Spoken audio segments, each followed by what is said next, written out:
بيان صادر عن القيادة العامة للجيش والقوات المسلحة.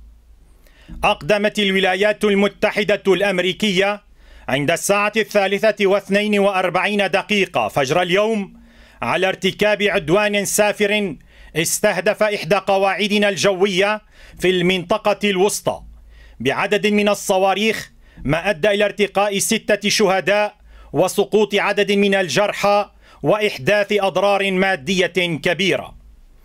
إن هذا العدوان الأمريكي المدان يؤكد استمرار الاستراتيجية الأمريكية الخاطئة ويقوض عملية مكافحة الإرهاب التي يقوم بها الجيش العربي السوري، ويجعل الولايات المتحدة الأمريكية شريكا لداعش والنصرة وغيرهما من التنظيمات الإرهابية التي دأبت منذ اليوم الأول للحرب الظالمة على سوريا على مهاجمة نقاط الجيش والقواعد العسكرية السورية.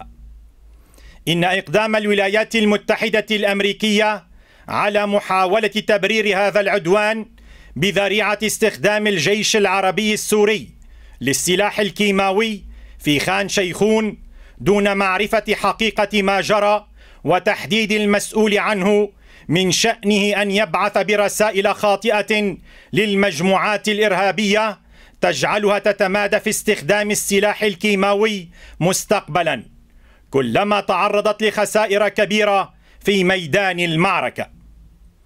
إن القيادة العامة للجيش والقوات المسلحة إذ تؤكد أن هذا العدوان المخالف لكل القوانين والأعراف الدولية يسعى للتأثير على قدرات الجيش العربي السوري في مكافحة الإرهاب، وتؤكد أن ردها هو المزيد من التصميم على مواصلة واجبها الوطني في الدفاع عن الشعب السوري وسحق الإرهاب أينما وجد وإعادة الأمن والأمان إلى كافة أراضي الجمهورية العربية السورية.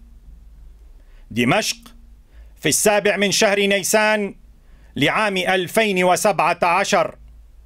القيادة العامة للجيش والقوات المسلحة.